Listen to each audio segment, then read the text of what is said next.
Hello प्यारे विद्यार्थियों, good evening सभी को। कैसे आई होप बहुत अच्छे होंगे। आज की क्लास की शुरुआत करते हैं कि जैसे कि आप लोग देख पा रहे हैं कि आज मॉडल पेपर नंबर 3 है। मैंने आपसे वादा किया था 70 में 70 दिलाने का, तो इसीलिए मैं लगातार लेकर के पेपर आ रहा हूं। आप सिर्फ 7 पेपर कर लीजिएगा, एक भी क्वेश्चन नहीं छूटेगा, ये हमारी गारंटी है, वादा है 70 में 70 दिलाने का। चलो विद्यार्थी, बिना किसी देरी के चुन्नू मुन्नू मेरे प्यारे विद्यार्थियों, बिना किसी देरी के हम लोग क्लास स्टार्ट करेंगे। तो फटाफट एक काम कर लीजिएगा, स्क्रीनशॉट लेते रहना, और जो भी बच्चा स्क्रीनशॉट ना ले पाए भैया वहाँ पे वीडियो को रोक करके आप क्वेश्चन को लिख करके, और पूरा पीडीएफ, पूरा फ्री पीडीएफ है और पूरा इसका सल्यूशन है, ठीक है। तो पूरे सल्यूशन को आप लिखना चाहते हैं तो वीडियो रोक रोक करके लिखते जाएंगे, पढ़ते जाएंगे, इस तरह आपका पेपर होगा समाप्त। तो चलिए बिना किसी देरी के स्टार्ट करते हैं। तो 3 घंटा 15 मिनट का आपका पेपर है। सभी प्रश्न अनिवार्य होगा, अथवा वाला छोड़ करके 70 में 70 दिलाने का वादा हमने किया था, तो हम आपके सामने उपलब्ध हैं। चलिए तो स्टार्ट करते हैं बेटा। पहला क्वेश्चन आपके सामने ये रहा, अनिषेक जनन होता है। मैंने बार बार पहला दूसरा मॉडल पेपर सॉल्व करवाया, उसमें बार बार बताया अनिषेक जनन किस में होता है। तो इसमें आप बताएंगे मधुमक्खी में, टर्की में, या इसमें से, या इन दोनों में से। तो जल्दी से बताइए किस में होता है भाई से अनिषेक जनन। तो आप किसको याद रखेंगे? मधुमक्खी। मैंने आपको एकदम एग्जैक्ट बताया था कि मधुमक्खी एकदम अपने मन में बैठा लेना है, और फटाक से अगले क्वेश्चन की तरफ रुख करते हैं। तो जल्दी जल्दी बच्चों जवाब देना है। अगला क्वेश्चन आपका क्या कहलाता है, मतलब ये रिश्ता क्या कहलाता है?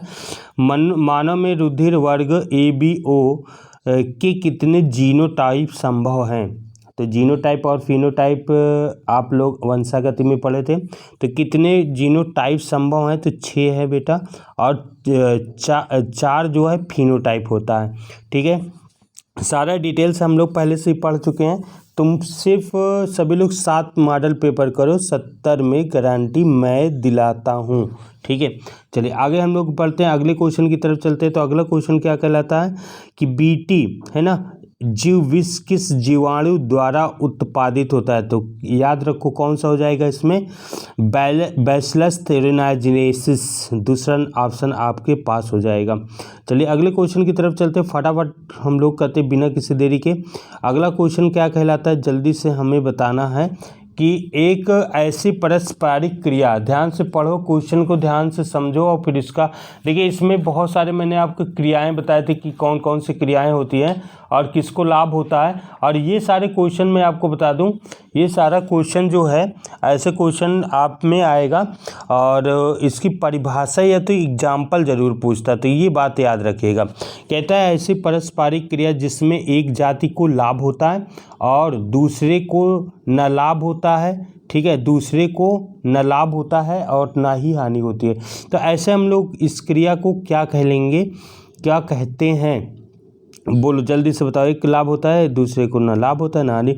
तो ऐसे को हम लोग कहते हैं सहभोजिता ना, क्या कहते हैं? सहभोजिता कहते हैं, ठीक है। चलिए आगे। तो ऐसे बहुत, इससे रिलेटेड बहुत सारे क्वेश्चन आएंगे, हम लोग आगे बात करेंगे। देखिए मैंने हमेशा आपसे बताया कि बेटा आपको अच्छा नंबर लाने के लिए आप लोग क्या करेंगे, 5-10 रुपए की कलर पेंसिल ले लेंगे, 8-10 होता है, डायग्राम कलर से बनाएंगे एकदम बेधड़क, ठीक है। किसी की बात नहीं मानना, बेधड़क डायग्राम जो है पेंसिल से बनाएंगे, कलर पेंसिल, ठीक है, पेन से नहीं, पेंसिल, हाँ पेंसिल का इस्तेमाल करेंगे और रंगिए। और जो छोटे छोटे क्वेश्चन एक नंबर का है, उसको एक एक लाइन में जवाब देना, जैसे दूसरा से अंगा तक एक एक नंबर का है, तो इसको फटाफट आपको जवाब देना है, ठीक है। ओके चलिए आगे चलते हैं, हम लोग आगे बढ़ते हैं। तो दूसरा का हो जाएगा, अब देखिए इसमें बहुत ज़्यादा नहीं है, तो आपको 1-2 लाइन में लिखना है। तो अगला है लीडिंग कोशिका द्वारा, देखो यहाँ पे देख लो, लीडिंग कोशिका आप लोग कितनी बार बताया गया, लीडिंग कोशिका और सर्टोली कोशिका पे बार बार क्वेश्चन बनता है। लीडिंग कोशिका द्वारा स्रावित हार्मोन्स, विषण द्वारा स्रावित हार्मोन्स का नाम लिखना है। तो कौन सा हार्मोन्स होता है? टेस्टोस्टेरॉन होता है, या तो उसे एंड्रोजन बोलते हैं ना, तो आप इसको आराम से लिख सकते हैं। दूसरा क्वेश्चन, आर्तव चक्र क्या है? MC जिसे माहवारी के नाम से जानते हैं, स्त्रियों में ये स्टार्ट होता है, पुरुष में नहीं होता है। और ये आर्तव चक्र जो होता है स्त्रियों के जो है स्त्रियों के अंड जनन के समय अंडाशय की दीवार, अंडाशय के एंडोमेट्रियम वाल जो अंतःगर्भाशय बोलते हैं, अंतःगर्भाशय दीवार जो होती है वो टूट करके ब्लीडिंग करती है और ये साइकिल रिपीट होती है 28 दिन में। तो ऐसे चक्र को हम आर्तव चक्र के नाम से जानते हैं। पीडीएफ पूरा है, लिखा है, आप आराम से उससे बना लेंगे। अगले क्वेश्चन की तरफ रुख करते हैं। अगला क्वेश्चन क्या कहलाता है कि वर्धांत यानी सीबी है, कलर ब्लाइंड के नाम से जानते हैं। तो अर्धांत व्यक्ति को रेलवे ड्राइवर क्यों नहीं बनाया जाता?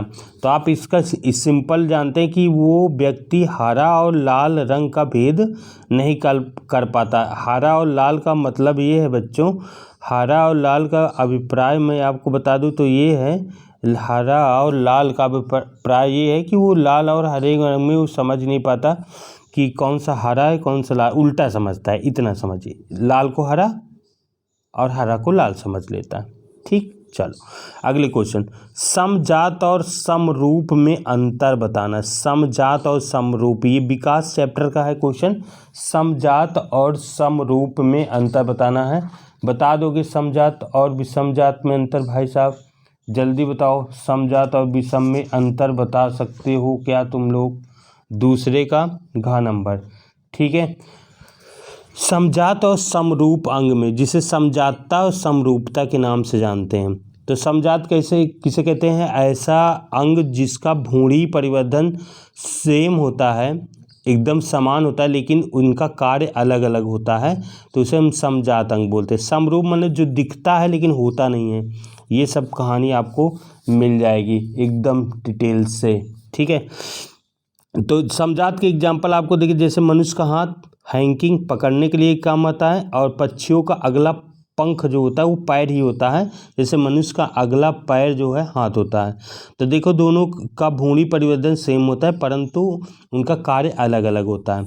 समरूपतम जो दिखता है, समान दिखता है, जैसे वे कीटों का पंख उड़ने का काम आता है, पक्का, चिड़ियों का पंख उड़ने का काम आता है। दोनों काम एक है लेकिन दोनों अंग अलग अलग है, ठीक है।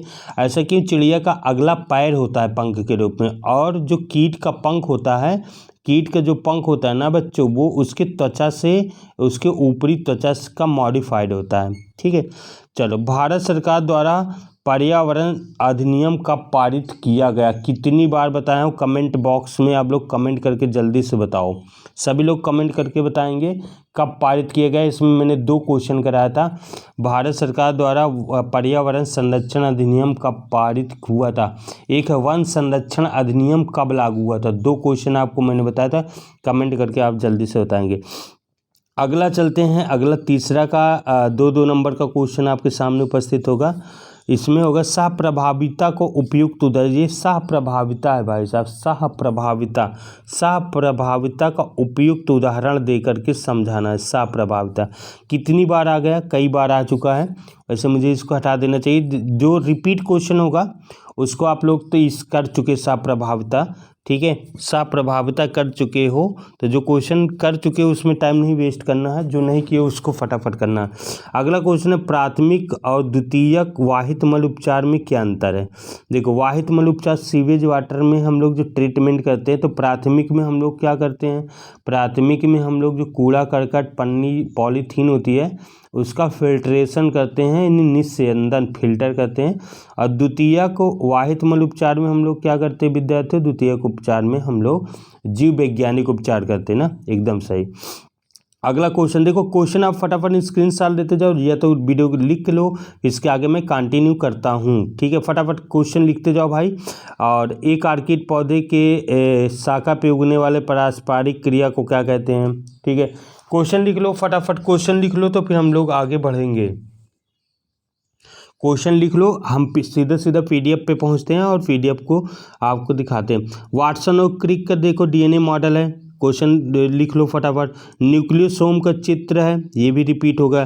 त्रिसंलयन कहाँ संपन्न होता है? ये भी रिपीटेड क्वेश्चन आ गया। निम्नलिखित पर टिप्पणी लिखना, हाथी पाँव और स्कैरिस्ता, ठीक है, 2 क्वेश्चन ये है। जल्दी जल्दी आप लोग को एक भयंकर क्वेश्चन, या एक शिशु का रुधिर वर्ग ओ है, यदि माता का क्रमशः ए और बी है तो उनके जनकों का जीनोटाइप और अंश संतति का जीनोटाइप बताना है। अगला देखो बहुत मस्त क्वेश्चन, जीन चिकित्सा क्या है और एडीए की कमी से होने वाले एक को संक्षिप्त वर्णन कीजिए। चलिए आगे बढ़ते हैं, स्क्रीनशॉट लेते जाओ फिर मैं सीधा क्वेश्चन पर। शुक्राणु जनन क्या है, संक्षेप में लिखे। दो ये इसमें से दो क्वेश्चन आते हैं, एक शुक्राणु जनन एक अंडाणु जनन, तो 100% दो आपको करना है और उसमें से दो आ जाएगा। फिर अगला क्वेश्चन है साप्रभाविता, साप्रभाविता दो बार आ गया ना भाई साहब, इसको जो है आप वो कर देंगे, जो रिपीट हो रहा है उसको वो कर देना। अपूर्ण प्रभाविता, अपूर्ण प्रभाविता आप मुझे लगता है मॉडल नंबर 2 में भी कर चुके हो, इसमें भी कर लेना है। जेल इलेक्ट्रोफोरेसिस का तकनीक और विखंडन का कारण। फटाफट क्वेश्चन आप फटाफट लिखते जाएंगे, कोई डाउट्स नहीं बनना चाहिए, ठीक है। बायोगैस क्या है, बायोगैस संयंत्र का चित्र बनाना है। क्वेश्चन स्क्रीनशॉट में इसलिए रोक देते हो, स्क्रीनशॉट ले लो या वीडियो को रोक लो, रोक करके मैं आगे नहीं जाऊंगा, आप लोग क्वेश्चन को लिख लो, फिर इसका मैं पीडीएफ जो है मेरा हैंड रिटन खुद है उसको मैं आपको जल्दी जल्दी से दिखा देता हूं, आप इसको तैयार कर लो। हमारे पास कम समय है इसलिए मैं आपसे बार बार यही विनती करूँगा कि प्यारे विद्यार्थियों आप थोड़ा सा तेज़ी से पढ़ने की कोशिश करें। चलिए धन्यवाद, आगे बढ़ें। स्क्रीनशॉट ले लो, सह परजीविता सहोपकारिता, ये देखो बहुत मस्त क्वेश्चन है। निर्मिकी पर टिप्पणी करना, मलेरिया में लिखना है। अगला सूक्ष्म जीव का प्रयोग रसायन उर्वरक और पिंडक नाशक की पुष्टि करनी। प्रतिबंधन एंजाइम और उनका कार्य क्या है, देखो कितना बहुत सिंपल है। मानव के मादा जनन तंत्र का नामांकित चित्र का आरेख बनाइए, देखो कितना सिंपल है। ये आपका आ गया 3 नंबर वाला, 3 कहे भाई तो बढ़ेगा ना। अब देखो या तो आप इसको कर सकते हैं, परागण क्या है, परागण क्या है, परागण क्या है और इनके विभिन्न प्रकार हैं, और जीवी परागण के अभिकर्मक बताना है, ठीक है। अगला क्वेश्चन है लिंग निर्धारण क्या है, मानव तथा मधुमक्खी के लिंग निर्धारण का वर्णन कीजिए, दोनों में मानव और मधुमक्खी। पहले इसकी परिभाषा लिखना है फिर इन दोनों के, या तो आप इसको नहीं कर सकते तो वंशागति की परिभाषा या मेंडल के स्वतंत्र अव्याहन का नियम दे सकते हो। 5 नंबर का ये क्वेश्चन। आगे चलते हैं, 9वां का देखिए, 9वां में अथवा है। जैव विविधता पर आप क्या समझते हैं, इनकी क्षति के कारण बताइए और संरक्षण, ये तुम्हें 100% करना, ठीक है। इसमें देखो 3 क्वेश्चन, एक जैव विविधता किसे कहते हैं, क्षति के कारण, बहुत सारे कारण हैं, 5-6 कारण हमने आपको बताया। जैव विविधता मैं एक 1 शॉर्ट वीडियो में डाला हूं, जा करके आप चुन्नू मुन्नू देख सकते हो। और इसके संरक्षण की 2 विधि, इन सीटू और एक्स सीटू, ये तुम्हें बहुत जरूरी करना। आनुवांशिक विकार के क्या समझते हैं, लिंग सीमित लिंग प्रभावित जीन में भेद कीजिए, हीमोफिलिया पर टिप्पणी लिखें। ये 5 नंबर का आपका क्वेश्चन 5 नंबर का है। 5 नंबर चाहे इसको करो चाहे इसको करो, अथवा वाला करो, आपकी मर्जी। चलिए अब हम लोग आगे बढ़ते हैं। अब मैं सीधे सीधे चलता हूँ मॉडल पेपर बायोलॉजी के 3rd पर और मॉडल पेपर के आंसर पर, ठीक है। फटाफट स्क्रीनशॉट लेते जाएंगे या लिखते जाएंगे। तो देखो आपको मैंने पहले बताया था कि अनिषेक जनन मधुमक्खी में होता है। अगला देखो क्वेश्चन कितना था, 6 जीनोटाइप थे ब्लड के, और बीटी का पूरा नाम लिखना आया था, बैसिलस थ्रेनाइजिनेसिस होता है, और वो है सहभोजता, जो एक को लाभ होता है एक को न लाभ होता है न हानि होती। अगला क्वेश्चन था दूसरे का, ठीक है। लीडिंग कोशिका कौन सा हार्मोन छोड़ती है, तो लीडिंग कोशिका टेस्टोस्टेरोन होती है। अगला क्वेश्चन आया था आर्तव चक्र क्या है, तो यहाँ पे स्क्रीनशॉट ले लेंगे आराम से। स्त्रियों में देखो साफ सका, स्त्रियों में अंड जनन या अंडाशय तथा गर्भाशय की स्थिति विभिन्न परिवर्तन के एक चक्र चलता है 28 दिन का, जिसे हम लोग आर्तव चक्र या माहवारी के नाम से जानते हैं, ठीक है। और इसको कंट्रोल करने वाला 2 हार्मोन्स होता है, ठीक है, एस्ट्रोजन और प्रोजेस्टेरॉन। चलिए तो थोड़ा ये बड़ा हो गया, 1 नंबर में इतना नहीं लिखना है, आप आराम से लिख सकते हैं। अगला है दूसरे का गा आ गया, तो समजात और समरूपता आपको लिख लेना है। समजात और समरूपता इसमें नहीं दिया गया, ठीक है, कहीं कट गया, मिस्टेक हो गया। तो समजात और समरूपता जो क्वेश्चन आगे जाओगे तो आपको दिखेगा क्वेश्चन, इसलिए क्वेश्चन मैंने पहले मॉडल पेपर ऊपर पहले से लेकर आ दिया, तो उसका भी आंसर आप लिख लेना। चलो अब इसमें देखिए, वर्धांत व्यक्ति को जो सीबी होता है उसको क्यों नहीं बनाया जाता, तो वो लाल और हरे रंग का भेद नहीं कर पाता भाई, ट्रेन वरेन ले जा करके लड़ा देगा हेलीकॉप्टर ना, इसलिए नहीं बनाया जाता। अगला क्वेश्चन है देखो, विसंयोजन का नियम था, ठीक है। विसंयोजन का नियम हम लोग किसे कहते हैं भाई, या पृथक्करण का नियम भी कहते हैं ना, या इसे युग्मक की शुद्धता का नियम भी कहते हैं। विसंयोजन का कई नाम से जानते हैं, इसके स्क्रीनशॉट ले लेंगे। अलग अलग चलते हैं भाई साहब। अब भारत सरकार के द्वारा वर्ण क्या, मैंने अभी देखो इसमें पूछा था कि वन संरक्षण अधिनियम कब पारित हुआ था, तो आपको कमेंट बॉक्स में बोला था लिखने के लिए, आप नहीं लिखे। 1986 में ये पारित हुआ था। अगले क्वेश्चन की तरफ रुख करते हैं। साप प्रभाविता पर टिप्पणी लिखो। ये साप प्रभाविता के उपयुक्त उदाहरण जिसे ब्लड ग्रुप ABO को लेकर के हम लोग बता सकते हैं। और ये ब्लड ग्रुप ABO, देखो ये छोटा क्वेश्चन इसलिए आराम से करेंगे। ABO के लिए A और B एक साथ प्रबल होते हैं, A और B एक साथ प्रबल होते, तो इसे हम लोग इसे साप प्रभाविता के नाम से जानते हैं। ठीक है, तो साप प्रभाविता के ये एग्जाम्पल। तीसरा का जो घा क्वेश्चन था प्राथमिक वाहित मल उपचार वाले में, प्राथमिक वाहित उपचार और द्वितीयक उपचार में क्या अंतर था, तो देखो हमने अंतर लिखा है एकदम सिंपल सा कि क्या क्या इसमें अंतर होता है। चलिए स्क्रीनशॉट फटाफट लेते जाएंगे, मॉडल पेपर आपका सॉल्व हो जाएगा। प्रश्न उत्तर नंबर तीसरा का गा, आर्किड के पौधे आम के पौधे के बीच जो पौधा उगता है उसके बीच के आर्किड पौधा और आर्किड पौधा आम के पौधे के बीच का जो संबंध है वो कौन सा संबंध है, इस पे आपको बताना था। साभोजता का संबंध है। इस क्रिया में एक जाति को लाभ होता है, दूसरे को न लाभ होता है और ना ही हानि होती है। यानी आम के पौधे को न लाभ होता है उससे, न हानि होती है। ठीक है, चलो आगे बढ़ते हैं। स्क्रीनशॉट ले लेंगे, एकदम आराम से लिखना है। अगले क्वेश्चन की तरफ रुख करते हैं। तो कहता है कि वाटसन और क्रिक के साथ DNA मॉडल, भाई ये कई बार क्वेश्चन आया है, 5 नंबर का पूछ सकता है। आराम से लिख लेना, स्क्रीनशॉट ले लो और मुझे पूरा पढ़ने मत दो, क्योंकि इसको मैं एक एक बताऊंगा तो तुम लोगों भ्रमित हो जाओगे ना। तो वाटसन और क्रिक ने DNA मॉडल प्रस्तुत किया था 1953 में। इनके देखो पॉइंट 1 2 3 4 कम से कम 4-5 पॉइंट आप लोगों को लिखना है। जैसे देखो मैंने 4 तक लिखा। और DNA के स्ट्रक्चर बना देना एकदम, देखो चिन्नू मुन्नू प्यारो बच्चों, एकदम से आराम से इसका DNA के स्ट्रक्चर बना देना और इसके बेस पेयर को इंडिकेट कर देना, इनकी दूरी को और नीचे लिख देना DNA की संरचना। चलो न्यूक्लियोसोम, मैंने क्वेश्चन पूछा था न्यूक्लियोसोम क्या होता है। न्यूक्लियोसोम की एक संरचना आई जब DNA की द्विकुंडलीन संरचना में हिस्टोन प्रोटीन बहुत जो पॉजिटिव होती है, H1 H2A H2B H3 और H4, ये 5 प्रकार की प्रोटीन होती है। DNA माइनस चार्ज का होता है और ये क्या करता है, इसको इस अष्टक बनाता है। नहीं, ये प्रोटीन जो होती है 8, 4 ऊपर और 4 नीचे हो जाती है, 8 के बराबर H1 हो जाती है। तो DNA आता है, ये DNA है, ऐसे ऐसे ऐसे ऐसे ऐसे ऐसे करके इसको ऐसे बांध लेता हो ऐसे। ठीक है, तो ये बनी संरचना को क्या कहा जाता है, न्यूक्लियोसोम कहा जाता है। अच्छा, इतना बांधने में कितने DNA के बेस पेयर खर्चा होता है, 200 बेस पेयर। ये कभी 1 नंबर का पूछ सकता है। चलिए आगे हम लोग बढ़ते हैं। त्रिसंलयन कहाँ होता है भाई साहब, देखो त्रिसंलयन की कुछ बात इसने बताया। त्रिसंलयन कहाँ होता है, तो त्रिसंलयन की बात बताएंगे। त्रिसंलयन कहाँ होता है, तो कहता है त्रिसंलयन दोहरा निषेचन में ही होता है।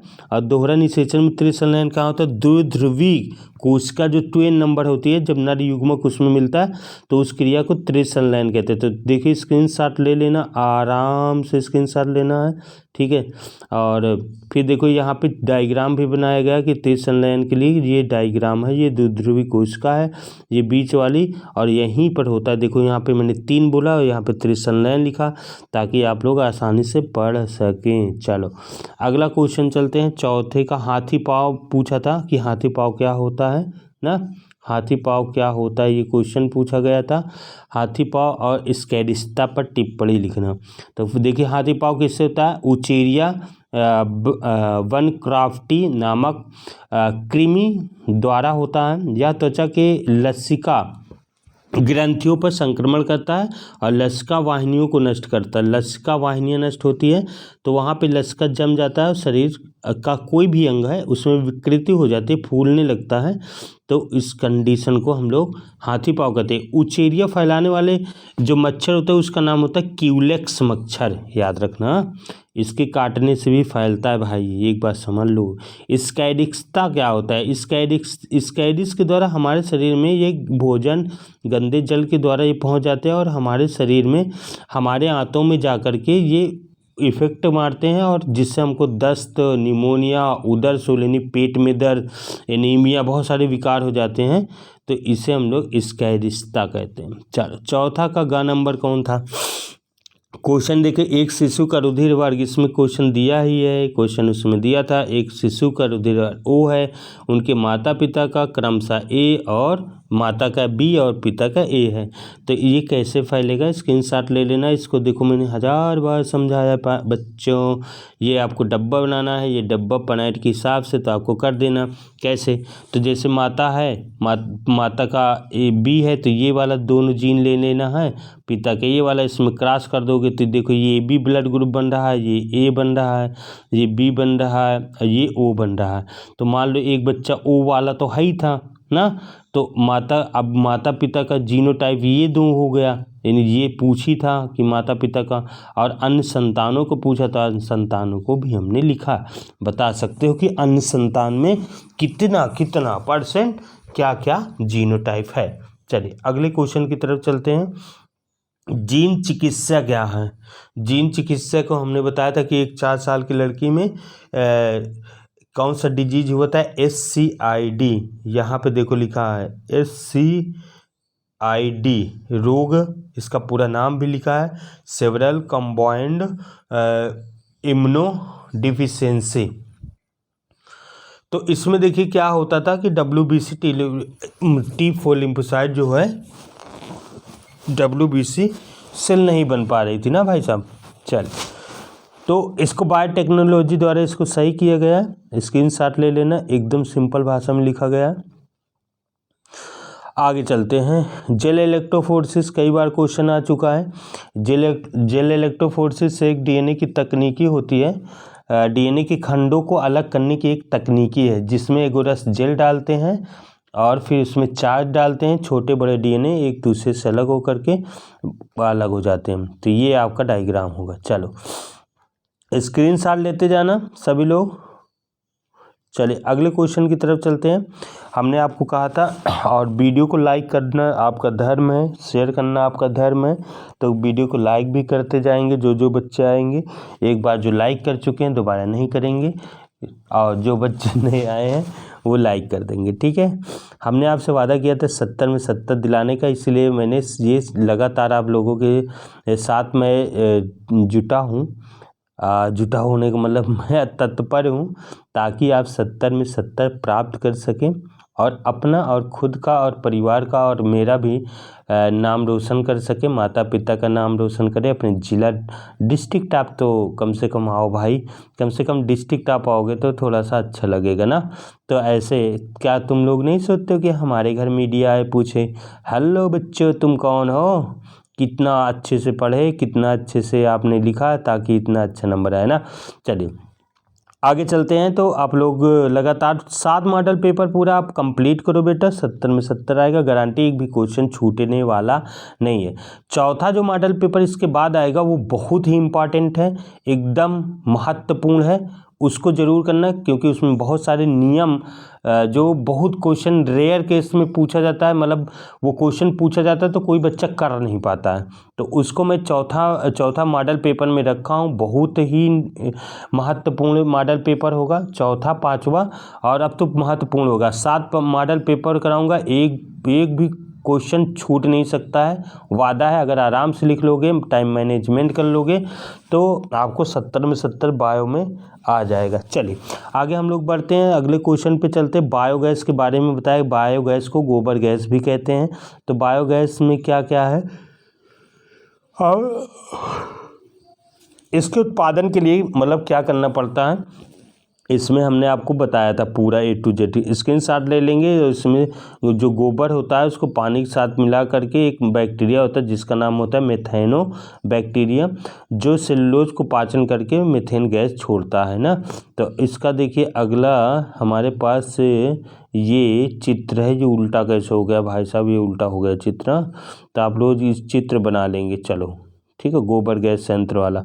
लेकिन आपको स्क्रीनशॉट ले लेना है, पहली बात तो ये करना है, क्योंकि भाई स्क्रीनशॉट लिए रहोगे तो आसानी से बता सकते हो। स्क्रीनशॉट ले लेना जो बच्चे नहीं लिए होंगे, या रोक करके वीडियो को देख सकते हो। और ये गोबर गैस संयंत्र वाला आपको बनाना है, ठीक है। ये NCERT में डायग्राम है, वहाँ से देख सकते हो। अगला क्वेश्चन था मलेरिया का मतलब रोगजनक लक्षण और बचाव लिखना था। तो मलेरिया किससे होता है सबको पता है, प्लाज्मोडियम से होता है ना, प्रोटोजोअस होता है। और किसके द्वारा फैलता है, एनाफिलीज मच्छर के द्वारा फैलता है। इसका साइकिल होता है, दो होस्ट होता है और उसी में उनका साइकिल कंप्लीट होता है। इसका लक्षण क्या होता है, तेज बुखार होता है, मांसपेशियां और जोड़ों में दर्द, सिर दर्द होता है, ठीक है, वामन होना यानी उल्टी होना, सर्दी लगना और ब्लड की कमी हो जाना, ये इसका लक्षण है। बचाव के लिए हम लोग क्या करें, रोगी के लिए कुनैन आपको पता है सिनकोना के वृक्ष से बनाया जाता है, उससे रिलेटेड बहुत सारी औषधि बनाई जाती है और ये तो उपचार है, ठीक है। और बचाव करने के लिए मच्छर का नाश करने के लिए गंदे नालों, कूड़ेदानों तथा गड्ढों में मिट्टी का तेल का छिड़काव करना चाहिए, क्योंकि अगर उसमें पानी भरा है तब छिड़काव करना चाहिए, नहीं ऐसे जा करके छिड़काव का आओ। DDT का प्रयोग करना चाहिए, रात्रि में मच्छरदानी का प्रयोग करना चाहिए, या फुल कपड़े पहन करके सोना चाहिए, पकड़ के नहीं सोना चाहिए, पहन करके सोना। अगला क्वेश्चन कहता है परजीविता किसे कहते हैं ना, परजीविता यानी जो दूसरे पर जीवन के लिए आश्रित हो वही है परजीविता ना, उसे परजीविता कहते हैं। तो यहाँ पे परजीविता में देखो कहा गया कि जो परितंत्र में एक जीवधारी दूसरे जीवधारी का भक्षण करता है, अर्थात इसे अंतःक्रिया में एक जीव को लाभ होता है दूसरे को हानि। अबे भाई दूसरे को मार के खाए डाई तो क्या होगा, पर ना है ना। परजीविता विकल्पी है और अविकल्पी भी होते हैं। और इसमें जैसे आप कहते हैं कुस्कुटा पूर्ण तना परजीवी है और लेरेंथस आंशिक तना परजीवी है। तो इसका 2 एग्जाम्पल हमने आपको दिया परजीविता का, और परजीविता का एग्जाम्पल जो है ये कौन सा है, ये पौधे का है। आप जंतु का भी लिख सकते हैं, नो डाउट्स जंतु के पास है, जंतु का भी एग्जाम्पल आप लिख सकते हैं, जैसे सर्प और मेढक के बीच का परजीविता ना, जैसे चिड़िया और कीट के बीच का परजीविता, मार के खा जाती है वो चिड़िया। चलो सहोपकारिता क्या है, अब सहोपकारिता जो 2 भिन्न भिन्न प्रजातियों के बीच ऐसे सहजीवी संबंध जिसमें दोनों जीव को लाभ होता है, दोनों को लाभ हो, है ना, तो उसे हम लोग क्या कहते हैं, सहोपकारिता।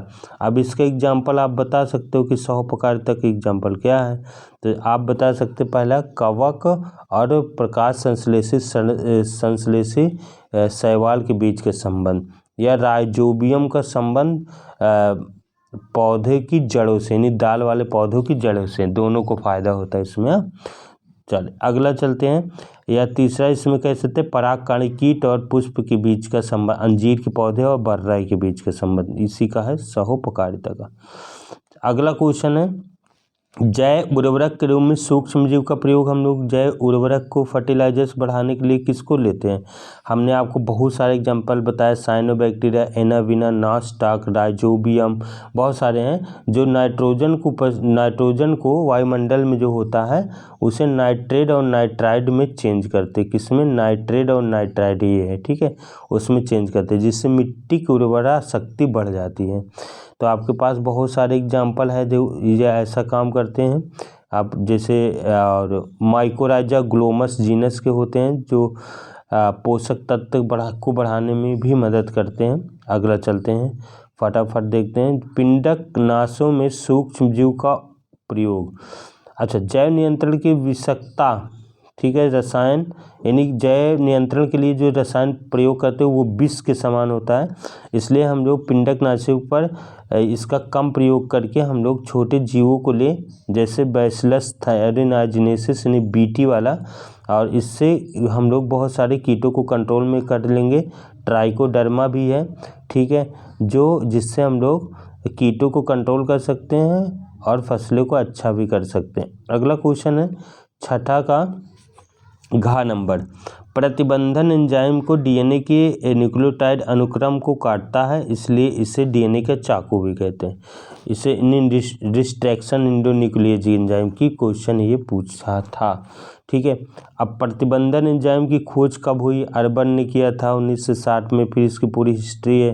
पहला डिस्ट्रैक्शन एंजाइम जो खोजा गया उसे क्या नाम दिया गया? हिंड। सेकेंड नाम दिया गया, क्यों दिया गया, है ना। तो ये सारी चीज़ आपको आपके सामने। डिस्ट्रैक्शन एंजाइम दो होते हैं, एक इंडोन्यूक्लियेज और एक्सोन्यूक्लियेज, दो प्रकार के होते हैं, और इसमें 3 वैज्ञानिकों ने अपना योगदान दिया था, इनको नोबेल प्राइज़ भी दिया गया था, ठीक है। अर्बर और नैथस और स्मिथ, नैथन्स और स्मिथ, 3 वैज्ञानिक। डिस्ट्रैक्शन एंजाइम के बारे में सारा उपयोग लिखा है। चलो स्क्रीनशॉट ले लेना, आगे बढ़ते हैं। 7वां का अथवा वाला है, देखो 2 क्वेश्चन दिया होगा 7वां में, 2 क्वेश्चन होगा, तो जो भी क्वेश्चन दिया है 7वां 8वां 9वां 3 क्वेश्चन में 2-2 क्वेश्चन का अथवा रहता है, तो चाहे अथवा वाला करो चाहे इसमें करो, लेकिन आपको मॉडल पेपर में जो दिया गया है उस मॉडल पेपर में आपको दोनों करना है भाई साहब, ठीक है। मेरी बात सुन रहे हो कि नहीं सुन रहे? सुन रहे हैं सर। अथवा वाला भी करना है आपको, मैं इसमें एक ही अथवा का लिखा हूँ, लेकिन आपको 7वां 8वां 9वां क्वेश्चन जो है मॉडल पेपर देखोगे तो उसमें एक अथवा दिया है तीनों का, तो वहाँ पे तो आपको अथवा वाला भी सॉल्व करना है, ठीक, समझो गदेलो चुन्नू मुन्नू। हाँ सर। परागण किसे कहते हैं परिभाषा लिखना है, और फिर परागण में आपको स्वपरागण और परपरागण लिखना होगा, ठीक है। स्वपरागण क्या होता है, परपरागण क्या होता है, इसको पूरा डिटेल से लिखना होगा। तो परागण की परिभाषा हमने लिखा, बहुत सिंपल है, एकदम सिंपल है। और फिर इसके बाद आगे बढ़ते, 2 प्रकार का होता है, स्वपरागण और परपरागण। चलिए आगे चलते। स्वपरागण क्या होता है? स्वपरागण किसे कहते हैं? स्क्रीनशॉट ले लेना। जब एक ही जाति के पुष्प अर्थात एक द्विलिंगी पुष्प का परागण उसी के वर्तिका पर गिरता है तो इसे स्वाहा बोलते हैं, स्वपरागण। यदि उसी जात के दूसरे डाली में लगे पुष्प के ऊपर गिरता है तो उसे सजाती स्वपरागण कहते हैं। एक बात और मेंशन है यहाँ आपसे, ठीक है।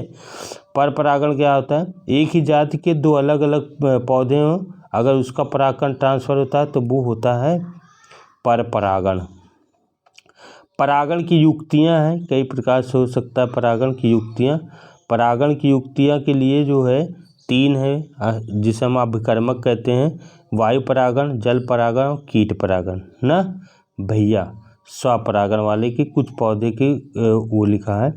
चलिए आगे चलते हैं। 8वां का अथवा मैंने किया, 8वां का एक और क्वेश्चन होगा उसको आप करना है, मैंने अथवा वाला कर दिया, ठीक है, पक्का कंप्लीट। आपको दोनों करना है, ये नहीं करना है कि एक ही करना है, आपको दोनों करना है। हमें यहाँ पे एक, तो यहाँ पे देखो क्वेश्चन दिया है कि वंशागति की परिभाषा लिखिए। वंशागति की परिभाषा लिख करके स्वतंत्र आव्याहन का समझाना था ना, स्वतंत्र आव्याहन का नियम को समझाना था। तो वंशागति की परिभाषा क्या है? पहले देखो, वंशागत जीव विज्ञान की एक शाखा है जिसमें अनुवांशिक लक्षण और विभिन्नताओं का अध्ययन किया जाता है। अनुवांशिकता के पिता ग्रेगर जॉन मेंडल को माने जाते हैं, जबकि वैटसन ने 1905 में अनुवांशिक शब्द दिया था ना। तो अनुवांशिक जीव विज्ञान की एक शाखा है जिसके अंतर्गत अनुवांशिक लक्षणों और विभिन्नताओं का अध्ययन किया जाता है ना। चलो, स्वतंत्र आव्याहन का नियम क्या कह रहा था? बहुत सिंपल मैंने भाषा में लिखा है, इसको आप स्क्रीनशॉट ले लेंगे। इतना शुद्ध और सिंपल भाषा में आपको बुक में नहीं मिलेगा, ठीक है। चलिए आगे हम लोग बढ़ते हैं। फिर इसका रेशियो आया था, देखो ये F1 जनरेशन है, ये वाला ये F1 है, यहाँ पे लिखना है, लिखा नहीं यहाँ पे। F1 पीढ़ी और F2 पीढ़ी में इसका रेशियो जो आया था बच्चों, वो आया था ये, ठीक है। एक पनेट का रूल पूरा बना करके इसको समझाना था, 5 नंबर का, तो उसको लिखना पड़ेगा ना। इसका आया था 9:3:3:1, ये आपका आया था। तो ये F2 में है, ये F2 में आया था, ठीक है। F2 में आपको बॉक्स बनाना पड़ेगा। चलो अगला करने 9 का अथवा हमने लिखा, 9 का अथवा। तो 9 क्वेश्चन का अथवा 9 का 2 क्वेश्चन होगा, दोनों को आपको करना है। हम एक यहाँ पे करवा दिए, एक एक करना है आपको, यानी 3 क्वेश्चन आपको करना है, 7वां से 8वां और 9वां। मतलब एक हम करा दिए, एक आप अपने से कर दो। और वो पीछे के मॉडल पेपर में आपको मिल जाएगा, इसलिए मैंने उसको नहीं कराया, ये भी आपको बता रहा हूँ, ठीक है। या आगे के मॉडल पेपर में मिल जाएगा उसका सल्यूशन भी। अनुवांशिक विकार, जीन की गड़बड़ी से होने वाले ऐसा रोग विकार जो माता पिता से उनके बच्चों में ट्रांसफ़र होते हैं, उसे अनुवांशिक विकार कहते हैं। अनुवांशिक विकार के बहुत सारे एग्जाम्पल है, वर्धानता, हीमोफीलिया, दात्र थैलेसीमिया, फिनाइलकीटोनुरिया, बहुत सारे हैं। तो हीमोफीलिया को यहाँ पे पूरा डिस्क्राइब करना है। हीमोफीलिया के स्क्रीनशॉट लेते जाएंगे और फिर आगे बढ़ते जाएंगे। अच्छा, हीमोफीलिया को एक कौन सा डिजीज कहा जाता है? हाँ, इसे रानी विक्टोरिया में पहली बार देखा गया था ना। इसे शाही रोग भी कहते हैं भाई, शाही रोग। शाही मतलब होता है राजसी परिवार ना, राजसी परिवार वाला शाही रोग, ठीक है।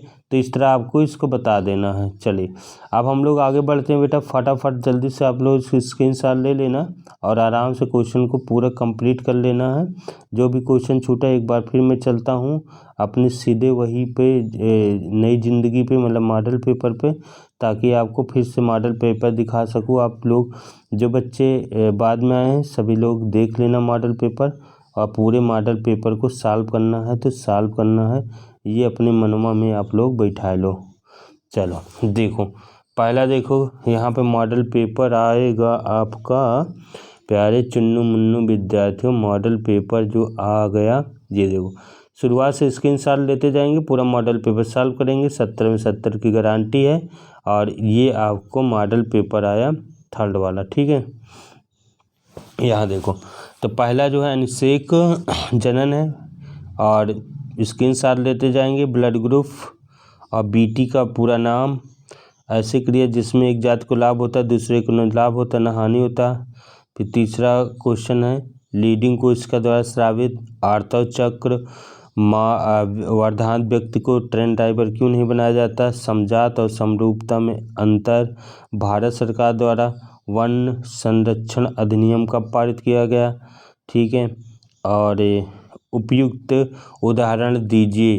तो उपयुक्त उदाहरण ये कौन सा था? ये था सप्रभाविता ना, सप्रभाविता का उपयुक्त उदाहरण था, मुझे लगता है ना, क्यों भाई? ये सप्रभाविता वाला था ब्लड ग्रुप का। अगला देखिए, प्राथमिक व द्वितीयक उपचार में अंतर। आर्किड पौधा, वाटसन और क्रिक का डीएनए मॉडल। न्यूक्लियोसोम त्रिसंलयन से क्या समझते, कहाँ होता? हाथी पाँव, इसका रिश्ता। एक रुधिर वर्ग, जीन चिकित्सा। आप वीडियो को रोक करके मतलब जो है स्क्रीनशॉट ले लो, या तो फिर सीधा सीधा क्वेश्चन लिखते जाओ, बस हो गया। फिर देखो आगे बढ़ते हैं, स्वपकारता, परजीविता, और ये आ गया तुम्हारा 8वां 9वां। देखो 7वां से मैंने आपको बताया था, देखो मानव के मादा जनन तंत्र के वर्णन लिखे। तो ये मॉडल पेपर 1 में कराया था मुझे लगता है। तो ये इसीलिए अगर ये नहीं किए हो तो ये वाला क्वेश्चन आप कर लेना, क्योंकि ये वाला मैंने इसमें PDF में नहीं कराया। चलो अब देखो, मानव में लिंग निर्धारण वाला और मधुमक्खी में लिंग निर्धारण मैं करा चुका हूँ, इसलिए नहीं कराया। आप PDF लेना हो तो आप पहले या दूसरे मॉडल पेपर में आपको मिल जाएगा, मैंने दूसरा कराया। 9 का देखो, मैंने आपसे 100% बोला कि ये वाला मैंने कराया है, लेकिन ये ज़्यादा इम्पॉर्टेंट है, ये आप ज़रूर कर लेना एकदम 100%, ठीक है। क्योंकि इसमें से क्वेश्चन जैव विविधता की क्षति के कारण और संरक्षण दोनों साथ साथ हैं। तो चलिए आज की क्लास यहीं पे ख़त्म करते हैं। Good night, God bless you. हंसते रहो, पढ़ते रहो, मुस्कुराते रहो, और इसी तरह आप लोग कंटिन्यू करते रहो। 70 में 70 आएगा, 100% आएगा।